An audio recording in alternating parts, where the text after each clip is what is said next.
11वीं प्रश्नावली की परमेय का नाम दो समरूप त्रिभुजों का क्षेत्रफल।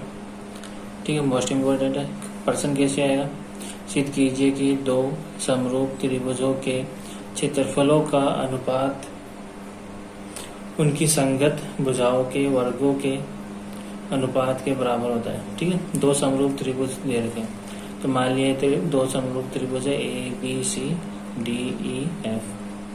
ठीक है, तो दिया हुआ में लिख लो त्रिभुज ABC समरूप है त्रिभुज DEF के। ये किसका चिन्ह है? समरूप का। सिद्ध क्या करना है? सिद्ध ये करना है, देखो समरूप त्रिभुजों के क्षेत्रफलों का अनुपात, दो समरूप त्रिभुजों के क्षेत्रफलों का अनुपात उनकी संगत भुजाओं के वर्गों के अनुपात के बराबर होता है। यह सिद्ध करना है। ठीक है, तो दोनों त्रिभुज के क्षेत्रफल, त्रिभुज ABC का क्षेत्रफल और त्रिभुज DEF का क्षेत्रफल का अनुपात किसके बराबर होगा? इन दोनों की संगत भुजा के वर्ग के, ठीक है, संगत भुजा के वर्ग, ठीक है, सबका वर्ग है, के वर्ग के अनुपात के बराबर है। ठीक है, ये हमें सिद्ध करना है। रचना में हमें क्या करना है? लंब डालना है। तो देखो त्रिभुज ABC में AL लंब है किसके ऊपर? भुजा BC के ऊपर। ठीक है, तो AL लंब है भुजा BC पर। और दूसरे त्रिभुज DEF में DM लंब है किसके ऊपर? EF के ऊपर। तो DM लंब है किसके ऊपर? EF। ये दो रचना हो गई। उसके बाद में देखो सिद्ध क्या करना है। सिद्ध करने के लिए उत्पत्ति में आ जाओ। उत्पत्ति में देखो त्रिभुज ABC का क्षेत्रफल बटा त्रिभुज DEF का क्षेत्रफल, ठीक है, अनुपात डायरेक्ट ले रहा हूँ, बराबर क्या हो जाएगा? ABC का क्षेत्रफल क्या हो गया? 1/2 आधार गुणा ऊंचाई। तो ABC में आधार क्या होगा? BC। ABC में आधार क्या हो गया? BC और ऊंचाई क्या हो गई? AL। ठीक है, इसीलिए यहाँ पे क्या आ गया? 1/2 आधार BC और ऊंचाई क्या हो गई? AL बटा त्रिभुज DEF का क्षेत्रफल बराबर क्या हुआ? 1/2 आधार गुणा ऊंचाई। तो DEF में आधार क्या हुआ? EF और ऊंचाई क्या हुई? DM। ठीक है, तो वही लिखा है यहाँ पर, आधार EF और ऊंचाई DM। 1/2 से 1/2 कट गया, ये सेम टू सेम आ गया, बराबर की जगह बराबर आ गया। यहाँ पे क्या बचा? BC/EF आ गया गुणा AL/DM आ गया। इसको समीकरण 1 दे दो। और इस समीकरण 1 में हमें किसका मान? AL/DM का मान हटाना है, इसकी हमें जरूरत नहीं है यहाँ से। ठीक है, तो हटाने के लिए क्या करना है? ये दो त्रिभुज को समरूप सिद्ध करना है। कौन सा?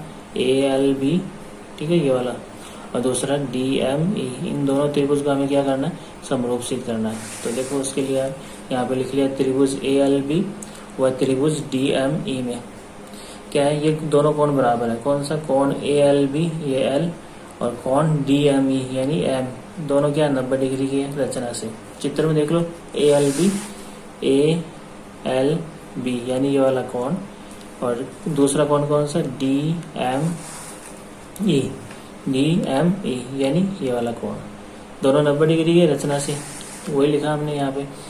ठीक है, फिर आगे देखो कोण B बराबर क्या होगा? कोण E। क्यों होगा? क्योंकि यहाँ पे ये दोनों त्रिभुज हमें क्या दिया हुआ है? समरूप है। त्रिभुज ABC समरूप है किसके? त्रिभुज DEF के। तो अगर ये दोनों समरूप है तो इनकी संगत कोण B बराबर होंगे किसके? E के। B के संगत कोण E बराबर होगा, तो ये B किसके बराबर हो गया? कोण E के। तो दो कोण बराबर, तो इसलिए ये दोनों त्रिभुज क्या हो गए? समरूप हो गए। त्रिभुज ALB समरूप है किसके? त्रिभुज DME के। डबल ए समरूपता नियम से या कौन समरूपता परमेय से। अगर ये दोनों समरूप है तो इनकी संगत भुजा AL के संगत क्या? DM। तो AL/DM का अनुपात किसके बराबर होगा? AB/DE के। ठीक है, AB/DE के। ये समीकरण 2 आ गए। ठीक है, अब लेकिन हमें ये पता है कि AB/DE बराबर BC/EF बराबर AC/DF है। सो ये क्या है? समीकरण 3। क्यों है? क्योंकि यहाँ पे त्रिभुज ABC समरूप है किसके? त्रिभुज DEF के। ठीक है, तो ये दोनों त्रिभुज समरूप है तो इनकी संगत भुजा का अनुपात क्या होगा? बराबर होगा।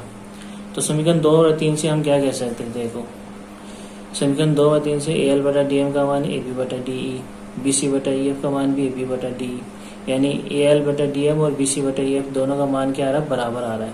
तो समीकरण 2 व 3 से ये दोनों क्या हो जाएंगे? बराबर हो जाएंगे। AL/DM बराबर क्या आ जाएगा? BC/EF, और इसको समीकरण क्या दे दो? 4। ठीक है, अब समीकरण 4 से AL/DM का मान हटाना है। ठीक है, समीकरण 4 से AL/DM का मान कहाँ रखना है? समीकरण 1 में रखना है। अब समीकरण 1 में देख लो, यहाँ पे ये समीकरण 1 समीकरण 1 में ये तो पूरा लिखना हमें, ठीक है। ए बी सी का क्षेत्रफल बटा डी ई एफ का क्षेत्रफल बराबर बी सी बटा ई एफ, तो वो मैंने यहाँ पे लिख लिया। ए बी सी का क्षेत्रफल बटा डी ई एफ का क्षेत्रफल बराबर बी सी बटा ई एफ। अब यहाँ पे क्या था समीकरण 1 में, ए एल बटा डी एम था, ए एल बटा डी एम था, तो ए एल बटा डी एम का मान यहाँ से कितना रख दिया, बी सी बटा ई एफ, तो बी सी बटा ई एफ गुणा करेंगे तो क्या हो गया, बी सी को बी सी से गुणा किया B C square, E F को ई एफ से गुणा किया ए एफ स्क्वायर, और लेफ्ट साइड में ये पूरा सेम टू सेम चल रहा है, बराबर की जगह बराबर आ गया। इसको समीकरण 5 दे दो। अब देखो आगे समीकरण 3 और 5 से देखो, ठीक है।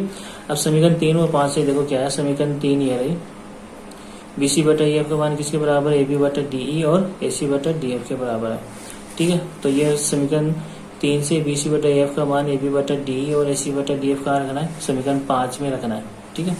तो समीकरण 5 में रखेंगे तो देखो क्या होगा, त्रिभुज एबीसी का क्षेत्रफल और डी एफ का क्षेत्रफल का अनुपात किसके बराबर, बी सी स्क्वायर बटा ई एफ स्क्वायर के बराबर तो है, ठीक है। लेकिन समीकरण 3 से बी सी बटा ई एफ का मान किसके बराबर, ए बी बटा डी और ए सी बटा डी एफ के बराबर, अभी देखा तो ऊपर समीकरण 3 में ये बराबर है, तो ये मान इसमें रखेंगे तो क्या होगा, अगर एबीसी का क्षेत्रफल और डी एफ का क्षेत्रफल इसके बराबर है तो इसका क्षेत्रफल किसके बराबर होगा, ए बी स्क्वायर बटा डी ई स्क्वायर के बराबर भी होगा, और बी सी स्क्वायर बटा ई एफ स्क्वायर के बराबर भी होगा, और ए सी स्क्वायर बटा डी एफ स्क्वायर के बराबर होगा, ठीक है। तो ये क्षेत्रफल इनके बराबर क्यों हुआ, क्योंकि ये इनका क्षेत्रफल का अनुपात किसके बराबर था, बी सी स्क्वायर बटा ई एफ स्क्वायर के बराबर था, और बी सी बटा ई एफ किसके बराबर था, ए बी बटा डी ई और ए सी बटा डी एफ के बराबर था समीकरण 3 से, ठीक है। अभी बताया था ऊपर यहाँ पे समीकरण 3 से, तो इसलिए ये क्या हो गया, इनके क्षेत्रफल का अनुपात इन संगत भुजाओं के वर्ग के अनुपात के बराबर है, ये हमें सिद्ध करना था।